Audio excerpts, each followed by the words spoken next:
little home.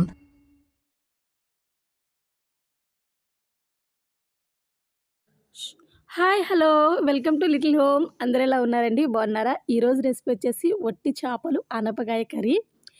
So ఈ recipe అయితే మా బ్రదర్ చేస్తున్నాడు. నేనైతే పక్క నుండి అన్ని ప్రాసెస్ అంతా నా చేతులతోటే చేస్తున్నాను.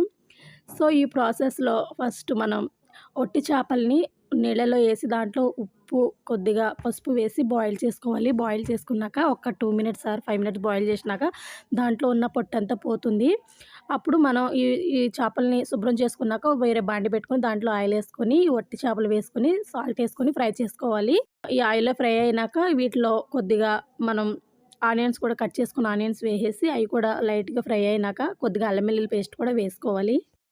అల్లం వెల్లుల్లి పేస్ట్ కూడా కొద్దిగా పచ్చివాసన పోయినాక కరివేపాకు అండ్ కట్ చేసుకున్న ఆనపకాయ సొరకాయ కూడా వేసేసుకొని దాంట్లో టమాటా ముక్కలు కూడా వేసేసుకొని ఒక 5 మినిట్స్ మూత పెట్టుకొని మగ్గించుకుందాము. ఈ ఆనపకాయలో వాటర్ ఉంటుంది కదా, వాటర్ అంతా తెనిగిపోయే వరకు మగ్గించుకొని ఇప్పుడు మూత తీసి దాంట్లో కొద్దిగా పసుపు అండ్ సాల్టు ఒక పావు టీ స్పూన్ కారం కూడా వేసుకుంటున్నాము. ఇది ఓన్లీ పచ్చిమిర్చితోటే వేస్తున్నామండి ఎక్కువగా. సో టేస్ట్ కోసం కొద్దిగా కారం కూడా వేసాము లైట్గా. పచ్చిమిర్చి అయితే ఎక్కువ తీసుకున్నాము. ఈ పచ్చిమిర్చి కూడా బాగా ఆయిల్లో కొద్దిగా ఒక 2 మినిట్స్ ఫ్రై అయ్యే వరకు మూత పెట్టేసి ఫ్రై చేసుకుందాము. మనకి పచ్చిమిర్చి అనేవి ఫ్రై అయినాయి. సో ఈ విధంగా పచ్చిమిర్చి లాస్ట్లో వేసుకుంటే మనకి తింటకు కూడా బాగుంటుంది కదా అని మేము లాస్ట్లో వేస్తాము. మీరైతే ఆయిల్లో ఫ్రై చేసుకోవచ్చు ఇష్టం లేని వాళ్ళు.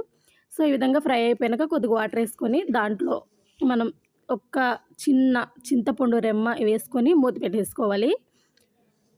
సో మనకి కర్రీ అయితే దగ్గర ఉడికిపోయినాక బాగా ఫ్రై చేసుకుంటే మనకి ఆనపకాయ పొట్టి చేపల ఈగరైతే రెడీ అయిపోయింది.